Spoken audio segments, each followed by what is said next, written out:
Hi, my name is Pullenayegem. I'm the director of the Initiative for Congregational Vitality at the Vancouver School of Theology.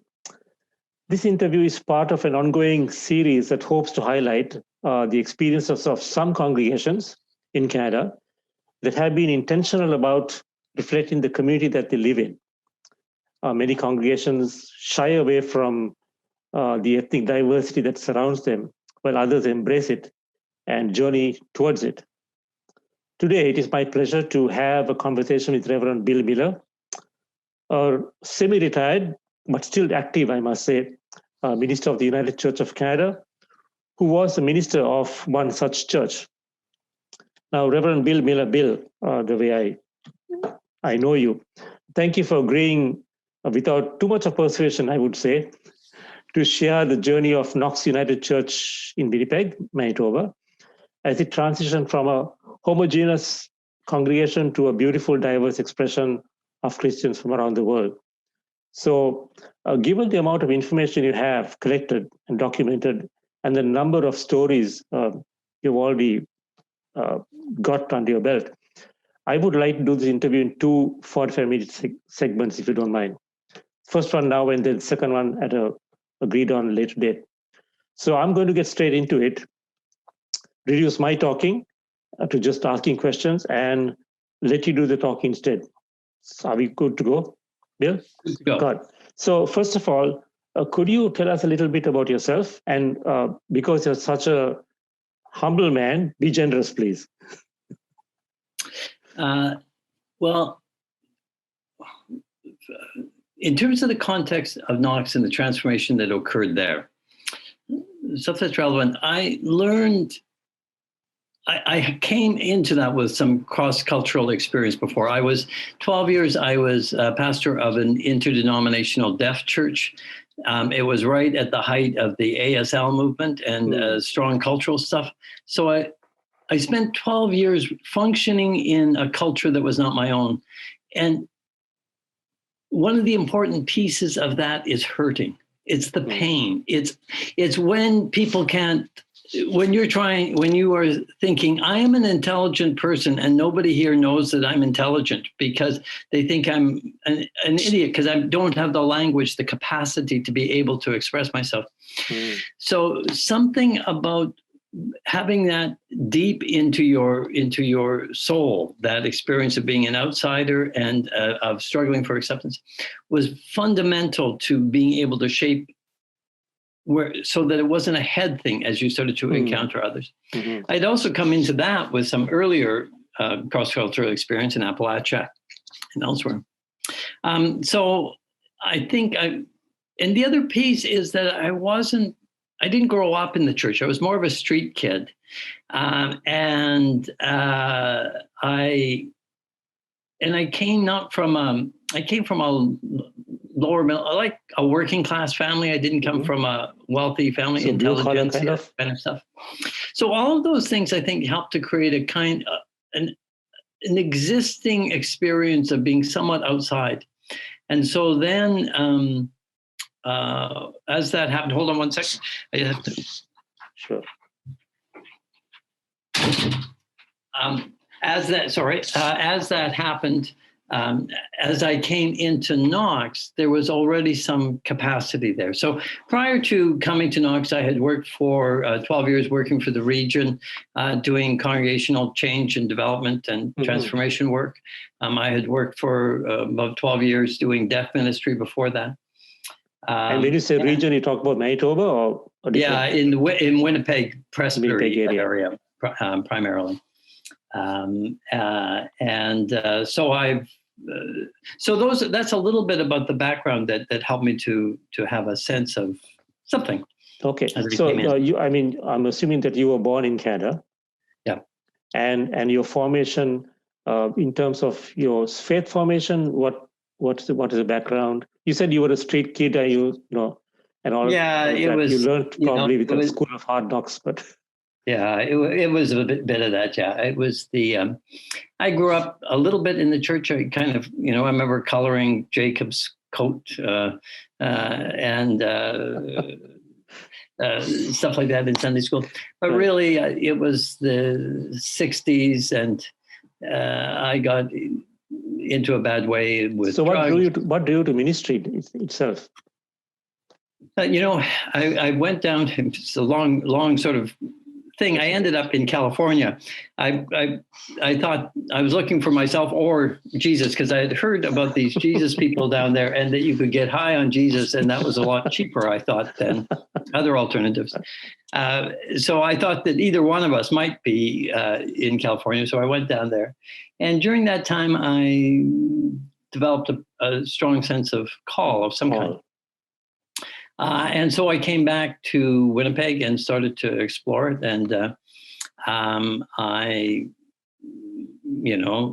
was kind of a messed up person, but there was a dean of theology who saw something in me, a guy named George Taylor, and he mentored me and watched over me and helped me.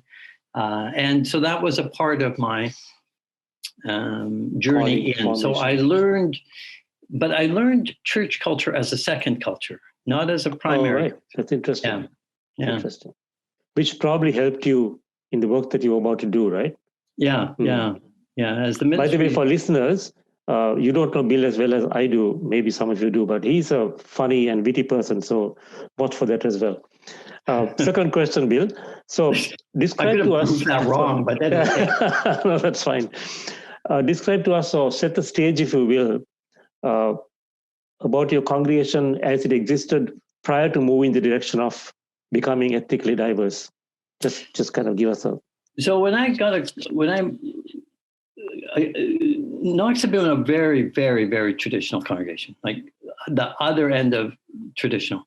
And it was, when I got a call there, it was, they told me that the average age was 65, I remember. And I remember looking out and thinking, well, that only makes sense if actually it's like 85 was the average age. And so it was I remember joking that it's lots of different colors of hair there. There's white, there's gray, and there's that blue color, that blue-gray color that sort of is there. So it was an old traditional white congregation. And when I started, it was like over 80% would have been people who had traditional United Church roots. And what worshiping strength was that? Like on a Sunday morning, how many would you get, for example? Maybe in the beginning, a couple hundred. Okay, something like that. So fairly big church. Yeah, but it was the place was huge. It seated originally 1,600. Wow. Then the dais was extended, so it seated about 1,200. But they were all very old, and so my job in coming in was I was called to bring about some sort of renewal in the church, and but I had no idea how to do that, and so of course what would happen over the years is that there was people were simply dying off, and so the numbers were going down rather rapidly. And on that, so the first year I was there, or very early in the process, we had a group that would meet every Wednesday for pizza and prayer for discernment, just where is God calling us to go in the future? Mm-hmm. And we went for weeks and months, like at least 6 months. We met. We would just meet every Wednesday for pizza. And then at the end of that time, everybody was sick of pizza. And we had no better idea than when we started of what God might be. Which year was this, approximately? This would have been maybe about 2004, 2005, somewhere in there. Yeah. So what we did is we developed 5 simple things. One, we have no idea, statements. One, we have no idea what God is calling us to, but we assume that, but we believe that God does. 2, God is not wanting to be intentionally obscure about this, but is going to want somehow to communicate that to us. So it'd be 3. And so then, then we took as the 4th thing that the most likely way that's going to happen at this point is it's simply going to walk in the door. And so 5 will be open to any idea that walks in through the door, never knowing which idea could come from God. So we started from a position not of strength, but of dependency on the community. And so that was really the beginning. So, and every single thing that happened literally that way of walking through the door, and often physically, not even metaphorically. It physically would involve a physical door opening. So okay. Sorry, yeah. finish. So I think you opened the door perfectly for the next question. And the next question would be, what changed? What made the ground shift? What doors open and who walked in, or what walked in? Paint us a picture. You're a beautiful storyteller, so just paint us a picture of. So what happened was when we opened to the neighborhood, but the thing that made sense is this is a very large cathedral-style church in a high-density urban neighborhood just behind downtown Winnipeg. So as we opened the door and say, okay, so we'll be open to any idea that came in, it involves simply often just walking around the neighborhood. And it turned out that neighborhood was the first stop for newcomers coming, primarily refugee population who were coming to Canada. Okay. At that point, it was highly Somali, West African refugees. And so as we opened our door just to the community, those were the folks who were in the community. So did they actually come in? Yeah, as well.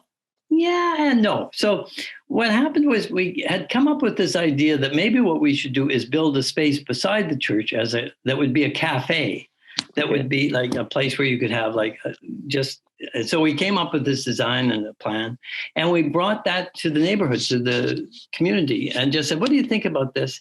And in the end, they said, you know what? Not so much the cafe, but a market. That's what we need, is a market, an African style market. And so what happened was that we began working with the community on setting up this market where anybody could come and sell anything they wanted. And so it was. So this was right next to the church? Yeah, literally in the park, right across the street from the church. Oh, okay. And so opening that then led to, so this market initiative then led to the Central Park Women's Resource Center, serving newcomers. That led to, it led to the Women's Sewing Circle, where people would learn to sew, led to a whole host of, ultimately it would lead to a community kitchen. It led to a rainbow community garden. But in that process, what was happening is that we were also creating openness to the community. Just, you can use the building for anything. And what would started to happen is there would be little tiny worshiping groups that weren't United Church, but that would meet, and they'd have space, and we'd form some kind of an alliance with them. But as we began to do that, people increasingly started to see the church as community space. So you would have, in fact, in the most recent podcast, Millar, who is a Muslim stand-up comedian now from Somali Canadian, said, so we would say, Knox is our church. And they said, have you converted? He said, no, it's for and nobody could quite understand, including the United Church, because they were trying to figure out, we had a thing where they tried to figure out whether we were a community ministry or whether we were a congregational ministry. And we said, those categories are meaningless. We don't understand what you're talking about. Yep. And there was a lot of, but what happened is that the community then started to shift. And then as that began to happen, then folks started slowly showing up in worship. And then as that began to change, we started this thing called global worship. We had never heard of intercultural until a young guy at that point named Michael Blair showed up, who'd just been hired by the United Church, and said, do you know that what you are is what the church wants to be? And he talked to us about intercultural. We'd never heard that. And this was which year now? So that would have been like, I don't know. So 2004, it started this prayer, pizza and prayer, and then 2008 or something like that. Okay, so about 3-4 years. Okay. Yeah, that happened. And so then we had, as that started to happen, there had been a Filipino group that had been attending Knox. And they started to come forward in leadership in a new way. And then somehow, slowly, everything began to change in terms of worship. So at the end of 14 years, it was about 80% newcomer, or 80% non-white, 80% visible minority, whatever terms one wants to use, and 20% Euro-Canadian or other. And then, and only about 15% had traditional United Church roots. So everybody else was from somewhere, but they weren't from the United Church. So there was no history in the church. And so the church had gone through this remarkable morphing. So it became the reverse of itself. And at that point had become, to the best of our knowledge, probably the most ethnically diverse church in United Church in Canada, and one of the most ethnically diverse churches in North America, because the neighborhood had people from everywhere. It wasn't like a Tamil neighborhood or it was a first stop for everybody. Totally multi-ethnic, diverse, So in that process, it simply it was reflecting that same thing of the community. A big piece was that, and we didn't understand the significance of it, was that we drew no distinction between church and the rest of living. It's just, and as it turned out, as we learned later, that for many people coming from Africa and so forth, it's the same thing. That's why you can go to, if you're at a Nigerian meeting and it's a non-church group, they'll have prayer when they open, because that distinction between sacred and secular doesn't exist in much of the world. But we didn't know that. It just sort of happened. But tell us more about that, because I think that's a hugely critical piece in the way that we in the Western hemisphere look at church, right? Yeah. You do church and then you go out to the community. Yeah. But tell us about what you learned. I mean, a little more, and then even your parishioners who were mostly white and over 65 or 70, how did they kind of begin to understand this artificial kind of boundary we put between church and community? It was interesting, because in the beginning we had that gulf, because we had kind of a largely white group in church, and then we had the building being used primarily by folk who were not white. So the us and them kind of. Yeah, it was an us and them. It was a sponsored forum. One of the things that I began to do in terms of teaching was to ask people in the spaces in between them, and we had a lot of spaces in between them. In physical space. Physical spaces. Okay. What claim do those spaces have on the mission of the church, on the future of the church? Interesting. So in the people, and I would use, I think, Jesus said, wherever two or more are gathered, there I am, and meso, in between them, in the space that both separates and both divides us and unites us, and that kind of separates us and links us. So we began to start to think about that. One of the pieces involved that, and also a repeated refrain that whether or not you have been in this church for 80 years, or whether or not you have just walked through the door, you are equally part of this church. And I can remember at one point somebody on the leadership team saying, the trouble was that they actually believed us. That people actually believed what we were saying. And so what would happen is that people were having, meetings, or they'd be having things, they wouldn't be consulting, they wouldn't be doing any normal things, because they understood that this was their place too. So, but in the beginning, it was essential that it involved acceptance of the community as the community, and not as a group that we were trying to spiritualize or do something. So it involved simply accepting. And when, at one point, in part of the research I was working on was and Jonathan Schmidt from CCF. From Phil, Forum for Intercultural Learning, asked at a panel thing that was happening, asked people, he said, some of the folk from Knox said, why did it work at Knox when it doesn't work in so many places? And Raymond, who's from Chad, started the community garden, brilliant guy, said, I was living in an apartment that looked out on the park.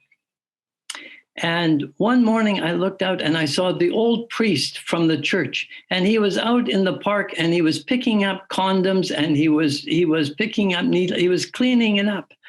And I saw that old priest and I thought, oh, that's something I can do. I can go help that old priest. Was it referring to you? Yeah, it was me. I was the old priest. And I guess it was when we were preparing for a thing. But at first I thought, what is he talking about? But what he was meaning was, when they came as newcomers and as refugees, everybody saw them as people to be served, to be helped. But instead they weren't, so they were out of need. They operated out of need. But in this case, we had nothing to offer other than space. And so they could operate out of capacity. Right. They could be producers and not consumers. And that's huge. So they came out of their strength. And so, because we had almost nothing that we could offer of. Yeah, because that speaks to the whole thing about dignity, right? Yeah. And you have intrinsic dignity that you want to be treated as a person who can actually give and contribute. Yeah. And not to be treated like a liability, as most refugees are. And out of that, the interesting thing was, circling around to the end, Damber Kadka, who was leader in the Nepali-speaking Bhutanese community that became an important part of Knox. In one of the podcasts, I was interviewing Damber, and I asked him, what do you think is the most important thing in a church for it to become intercultural? And again, this is one of the times when I thought I would know what somebody would say. And instead, he looked at me, he said, vulnerability. And totally blew me. Tell me more. Out of the thing, he said vulnerability. He said you have to be vulnerable together. Everybody has to be vulnerable together. So you have to give up your power, but everybody has to give up something of their power and be vulnerable together. So he had this whole explanation of how he understood. Now, this would be in keeping with, I guess, what people talk about cultural humility or those kind of things. But for him, it was about being vulnerable. And so I think one of the things is we didn't have very much to offer the community. We had almost nothing to offer. And so what the community knew is that we kind of needed them. Right. We had this huge building, but reciprocity. It was theirs to use, and because we never had a mission, we never had a goal, we never had projections. All we had was being dependent on God bringing whatever it was through the door. Opening the door. To open the door for us. You mentioned Damber. I know you've been immersed in this, so these are probably small stories, but for me it's a big one, and I know the story. But would you mind telling us how that whole Nepali-speaking Bhutanese community is now a huge part of Knox, how they started Damber and all of that? You know what happened was that Damber, there was right across from the sort of the doors to the church, which doesn't look like they're the main doors, but they are the main doors on this little tiny street called Capel. There was a house, and that house was the place that for many years where families would be put up when they first came. Okay. So Damber, I guess, was there. He had just arrived from Nepal, and he was Christian. So these are Bhutanese who took refuge in Nepal. They were Nepali-speaking Bhutanese. So they had been in Bhutan for 100 or 200 years. Right. And this was one of the big shocks to me. It shows that anybody can become fundamentalist. A group of fundamentalist Buddhists took over Bhutan and said, if you don't dress Buddhist and accept Buddhist names, then you can't be a citizen here. I mean, I thought fundamentalist Buddhist, what does that mean? You're fundamentally open? How could that be? It's like totally oxymoron. Yeah. But it shows that fundamentalism is just fundamentalism. Just for those who are not very familiar with geography, this Bhutan and Nepal are on the top of India. Yeah. Just under the Himalayan range anyway. So they're so they left Bhutan, Okay. but Nepal didn't want them back. So they ended up in the camps on the border for about 20 years until they accepted. 20 years. For 18 to 20 years. I think Damber had been in for either 18 or 20 years when he came here. And he was a real leader in the community. So he arrived and he describes, he says, so I saw this old church and I went and I tried to open. It was Sunday morning. I heard the bells. So I tried to open these doors and they were so heavy I could barely open them. I was all my strength trying to pull open these doors. And so he arrived and then showed up and someone. He came alone? He came by himself, right? He came, I think, by himself on that first day. And then, but you see, the Filipinos who had moved up into leadership in the church really are fabulous at welcoming. They were really great, welcoming, things like that. And Damber said he walked in and he said he saw people who looked like they were like, he said, I saw like they looked like there was these black people and there was then all these Asian people. And he said, that guy walked into the United Nations of churches. But so then he began, and then as people began arriving, as more and more refugees began arriving, then they started to participate in Knox.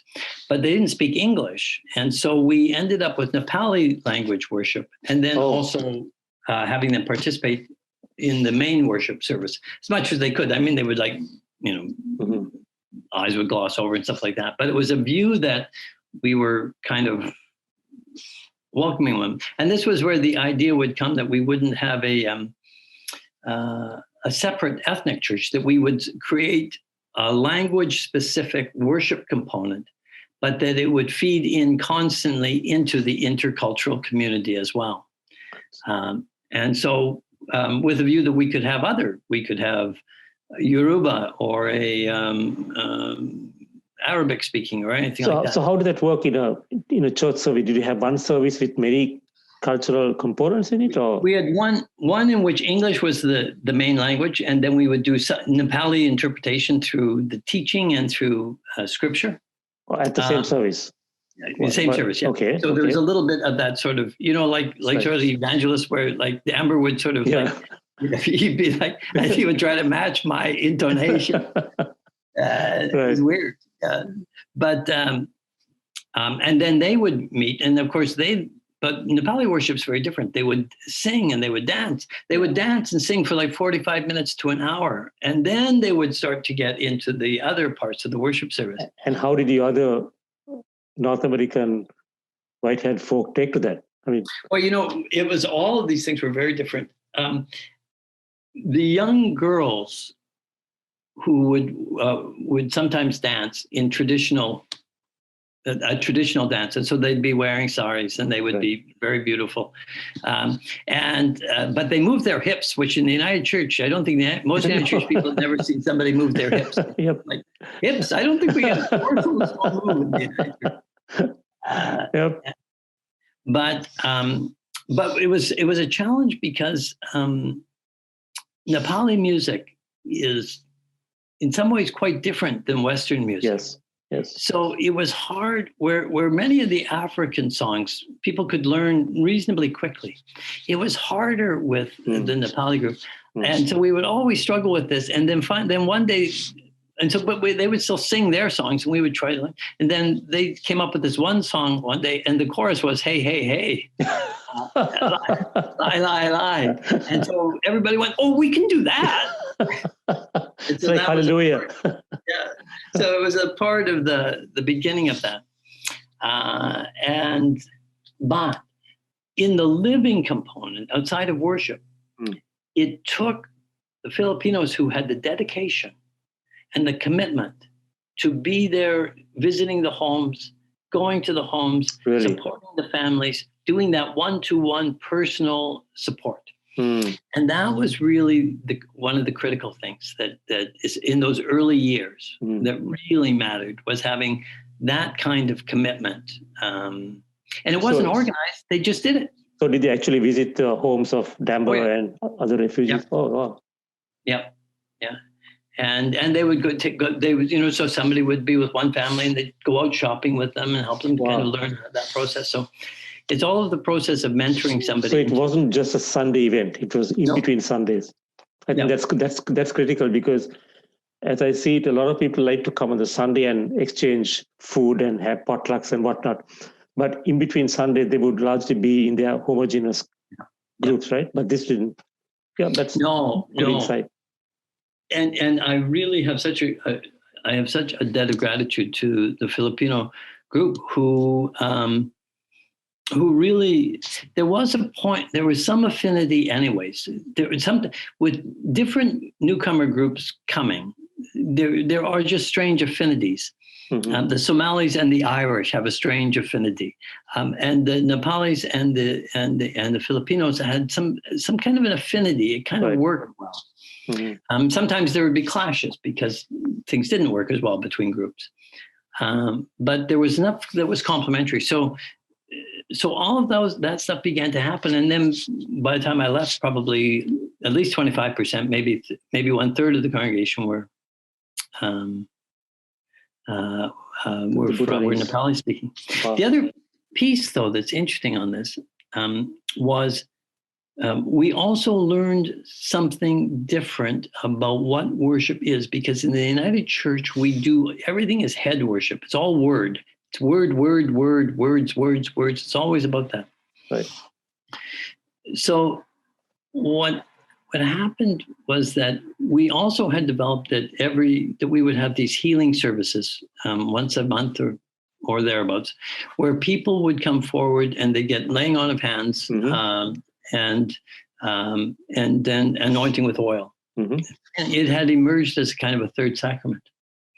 But what happened was, I remember standing there with Damber and we were doing this, and then anointing with oil and laying on of hands. And suddenly the eyes of these people who were in the English-based service had been so glazed over were alive and alert and active and involved. And we went back to some of the stuff by a guy named John Westerhoff, who talked about developmental stages of faith and used experience-based faith, affiliation-based faith, searching faith, and owned faith. And said that no matter where you start, you'll tend to go through those. Well, we didn't think of it developmentally, but as modalities. And so how do you design worship that can have experience-based? And so that would be sensory. It would have all of those, it would have some sensory component to it. Affiliation-based, so there could be deep connectedness between people, all of that. So that changed how we started to think about worship. We would start to make sure that we would have stuff like that. Oh, that's beautiful. I've heard the story before, parts of it, but each time I hear it, I get even more energized.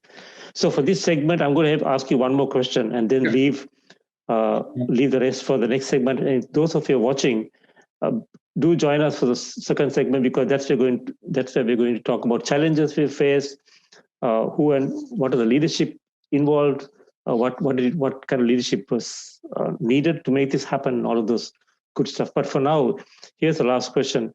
I know you mentioned prayer and pizza, right?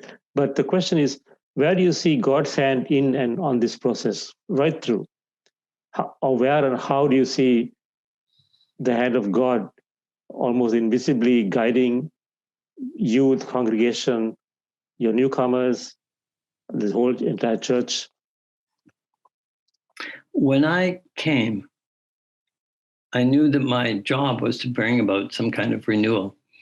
And I had no idea what to do and never did. In fact, I think me being clueless was one of God's best assets, because I simply never knew.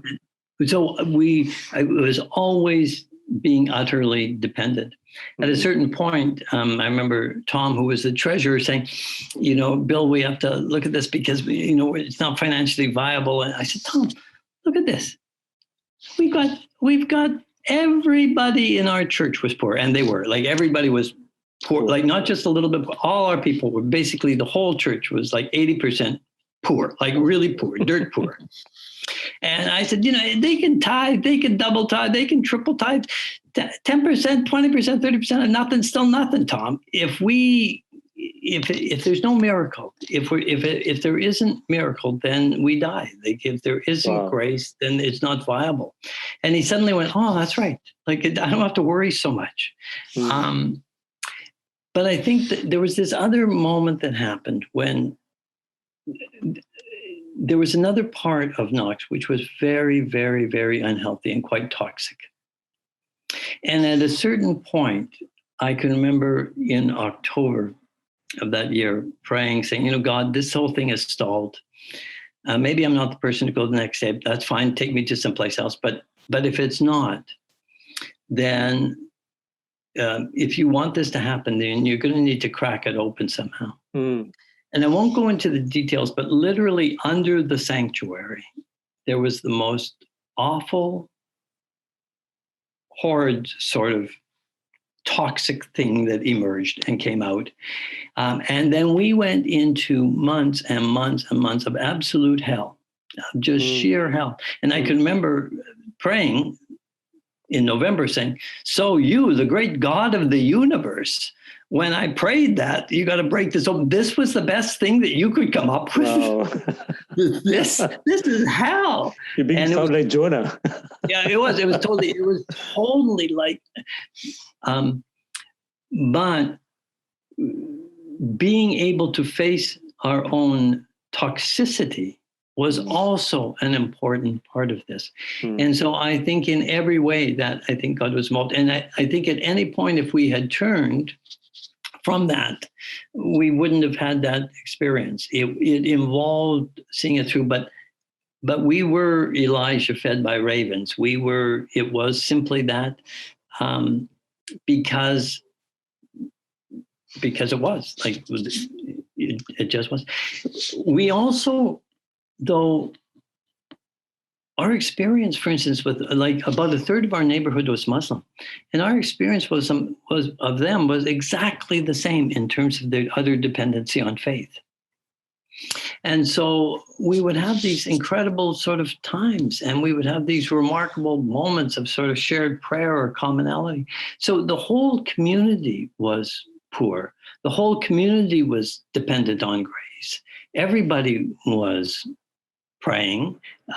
So it was somehow all connected. We weren't atypical in our dependency, but we were not different. Right. So as everybody else was dependent on grace in that same way, so too were we. And so I think that was... So I'm hearing you saying, and you can correct me if I'm wrong, that if you had approached this with a strategic plan and a vision and mission, all of those things, you might not have got to anywhere where you were right now, right? I hear you saying that your own lack of planning doesn't mean that plans are not good, but your own lack of your cluelessness led to a super duper dependence on the Holy Spirit to guide you through, and God is the one who cracked open and the doors and closed the doors at the right time. And I also hear you saying that your community and the church and everybody who lived there were interdependent. They all had, they all were dependent on each other because they were so poor and didn't have the resources to kind of show up and say, here, we have a big church, we have money, come and get us kind of thing, and which would have changed the dynamics, right? Yeah. And I think that is profoundly true. In fact, I think other than downtown East Side, maybe we were about the second or third poorest census tract in Canada. Really? And so, in Canada? So, wow. So it was very much that. But then everybody needed each other, and so and that need was the thing that really created the strength, and I think is what helped us as a white church, because all we could really offer in some ways was our own poverty and need. And so we couldn't offer any other than we had this huge 45,000 square foot building. Which was a millstone around the neck anyway, right? In terms of maintenance and all of that. Yeah. So we'll pause this here because there's so much of goodies in it and to come. And for people who are listening, watch out for segment 2, which is going to be even more interesting or as interesting as this one. But thank you for being with us.